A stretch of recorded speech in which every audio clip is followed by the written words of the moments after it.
अस्सलाम वालेकुम my YouTube family, कैसे हैं आप सब। उम्मीद करती हूँ सब खैरियत से होंगे। अल्हम्दुलिल्लाह मैं भी बिल्कुल ठीक ठाक हूँ। आज मैं आपके लिए फ्रोज़न पराठे की जो है वो रेसिपी लेके आई हूँ, जिसको बनाना बहुत ही आसान है। वैसे हम जब बाज़ार से लेते हैं तो ये काफ़ी एक्सपेंसिव पड़ते हैं, तो हम इसको जो है वो घर में ईज़िली रेडी कर सकते हैं। आप एक दफ़ा बनाएँ और पूरा रमज़ान जो है वो आप बैठ के इसको खा सकते हैं।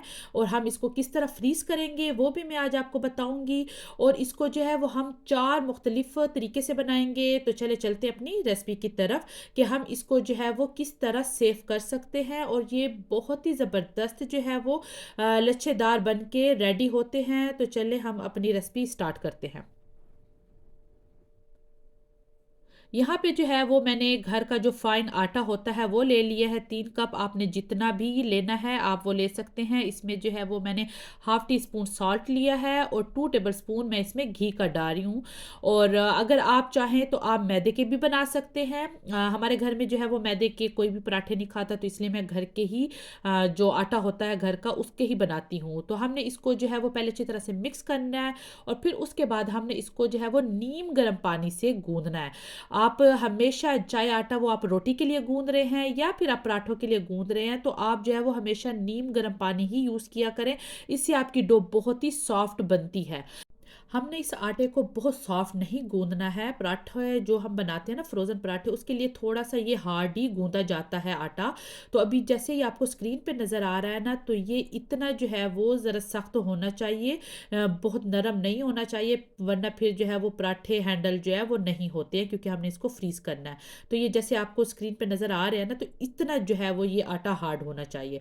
तो अभी हमने जो है वो इसको अच्छी तरह से गूंद के, तो ऊपर आपने घी ऑयल जो भी आपने लगाना है लगा के, तो हमने इसको आधे घंटे का रेस्ट दे देना है।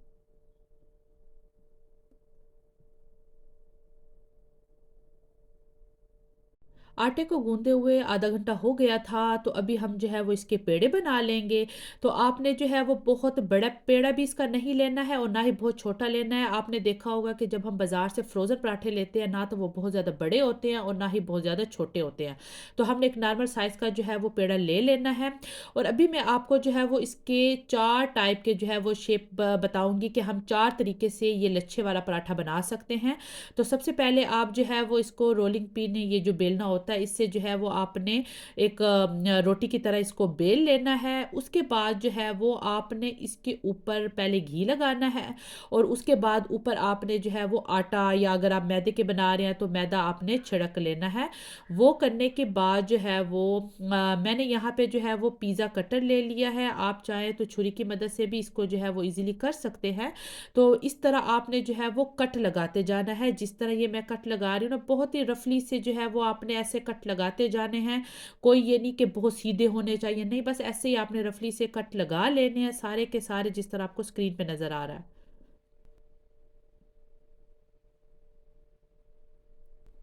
इसके बाद जो है वो आपने इस तरह हाथों की मदद से जो है वो इस सारे जो हमने कट लगाए थे ना, इसको इस तरह इकट्ठा कर लेना है। ये पराठा जो है वो बहुत ही क्रिस्पी बनेगा और एक एक इसका जो लेयर्स है ना वो अलग होगी। आपने इसको थोड़ा-सा ऐसे इस तरह लंबा कर लेना है। और उसके बाद जैसे ही हम पेड़ा बनाते हैं ना, इस तरह गोल आपने इस तरह राउंड राउंड करके, तो आपने जो है वो एक पेड़े की जो है वो शक्ल दे देनी है इसको। और जो एंड में इसकी टेल बच जाएगी, तो आपने उसको इस तरह पीछे की तरफ जो है वो करना है, अंदर की तरफ सील, ताकि ये पराठा जब हम बनाएँ तो ये खुले ना। तो ये देखिए, इसके ऊपर हम जो है वो घी लगा के तो इसको रख देंगे। तो अभी बारी आती है दूसरे टाइप के जो है वो पराठे की।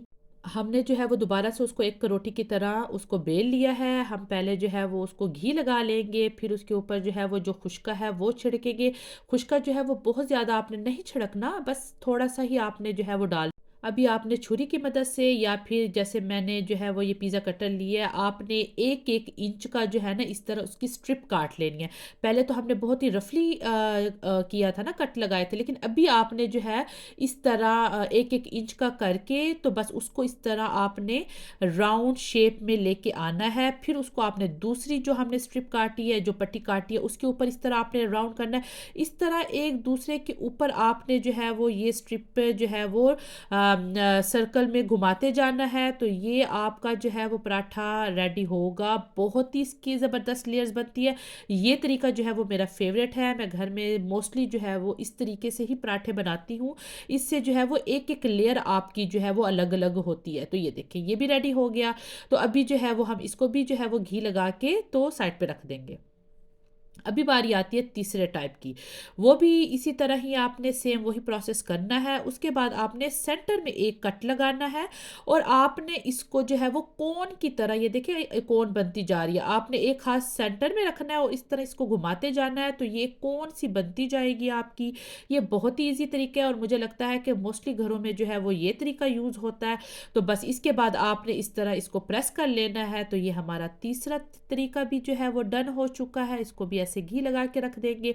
अभी बारी आ जाती है चौथे नंबर की, जो कि बहुत ही ईज़ी है, जो हर कोई बना सकता है। तो यहाँ पे वैसे ही हमने घी लगा लिया है और इसको जो है वो हमने आटा या मैदा छिड़क लेना है और उसके बाद आपने हाथों की मदद से बस इसको इस तरह राउंड जो है वो करते जाना है, घुमाते जाना है और सारे के सारे पतले पतला आपने करना है, बहुत मोटा नहीं होना चाहिए।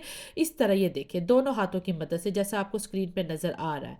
तो बस आपने थोड़ा सा इसको जो है वो लंबाई में करना है ताकि हमारी लेयर्स जो है वो मोटी ना हो, पतली सी लेयर्स बने और आपने इसको जो है वो एक पेड़े की इस तरह शक्ल दे देनी है। तो ये तो बहुत ही ईज़ी तरीका है और इसकी जो टेल है तो वो आपने उसी तरह पीछे की तरफ करके तो सील कर लेनी है। तो ये हमारे जो है वो 4 टाइप के मैंने आपको पराठे बनाना दिखा दिए हैं। तो अभी हम इसको 10 मिनट का जो है वो रेस्ट देंगे इन पेड़ों को और फिर उसके बाद हम इसको किस तरह फ्रीज़ करना है वो मैं आपको बताती हूँ।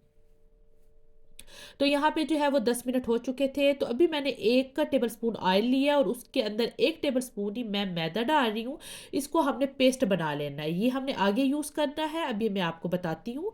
तो यहाँ पे जो है वो हमने थोड़ा-सा मैदा छिड़क लिया और आप हाथों की मदद से भी इसको जो है वो बना सकते हैं और अगर आप चाहें तो रोलिंग पिन भी यूज़ कर सकते हैं। लेकिन आपने जो है वो रोलिंग पिन बहुत ज़्यादा ज़ोर से जो है वो नहीं इसको घुमाना, बहुत ही आहिस्ता-आहिस्ता घुमाना है क्योंकि ये जो पराठे होते हैं ना बहुत ज़्यादा ना पतले होते हैं और ना बहुत ज़्यादा बड़े होते हैं, बस नॉर्मल ही साइज़ होता है जो हम बाज़ार से लेते हैं। तो ये देखिए हमारा एक पराठा इस तरह रेडी हो गया। तो अभी जो है वो मैंने एक बटर पेपर ले लिया है। बटर पेपर मुझे लगता है हर घर में ही आजकल होता है। अगर आपके पास बटर पेपर नहीं है तो आप जो घर में नॉर्मल शॉपर होते हैं वो भी कट करके तो उसको भी यूज़ कर सकते हैं। तो उसके ऊपर जो हमने अभी मिक्सचर बनाया था ना वो लगाना है। इससे आपका पराठा जो है वो अब जुड़ता नहीं है और ये बहुत ही ज़बरदस्त मिक्सचर है। बस आपने वो लगाना है, उसके ऊपर अपना पराठा रखना है, फिर उसके ऊपर आपने एक और बटर पेपर जो है वो रख देना है और ये मिक्सचर लगाना है। इस मिक्सचर से ये होता है कि आपका जो है ना वो पराठा जुड़ता भी नहीं है और ना ही टूटता है।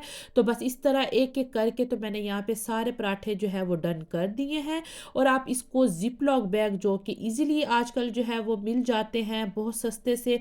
आपने सारे के सारे पराठे इस तरह रेडी करके तो ये ज़िप-लॉक बैग है इसके अंदर रख देने हैं और इसको फ्रीज़र में रख देना है। तो ये बहुत ही आसान तरीका है कि आप घर में जो है वो कम बजट में अपने पराठे फ्रोज़ कर सकते हैं और आप इसको पूरा महीना जो है वो आराम से यूज़ कर सकते हैं, ये ख़राब नहीं होते। और जब आपने इसको पकाना है तो ये नहीं कि पहले आप निकालेंगे इसको डीप फ्रोज़ करेंगे, बिल्कुल भी नहीं।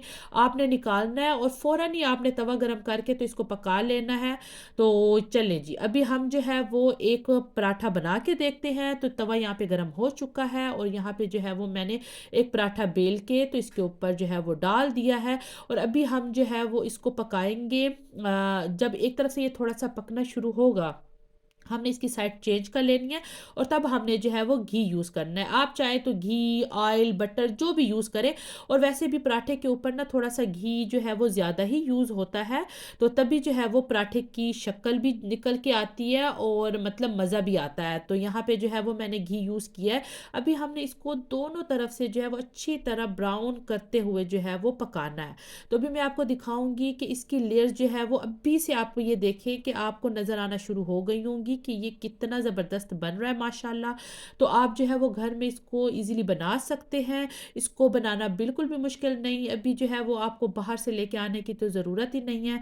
तो यहाँ पे देखिए कि मैं इसको दोनों तरफ से अच्छी तरह से ब्राउन कर रही हूँ। माशाल्लाह मतलब उसका आप लुक देखें कि वो कितना ज़बरदस्त बना है। तो ये हमारा पराठा एक रेडी हो चुका है। अभी मैं आपको इसको तोड़ के दिखाती हूँ कि इसकी एक-एक लेयर जो है वो अलग होगी और ये कितना क्रिस्पी बना है, यहाँ पे देखें।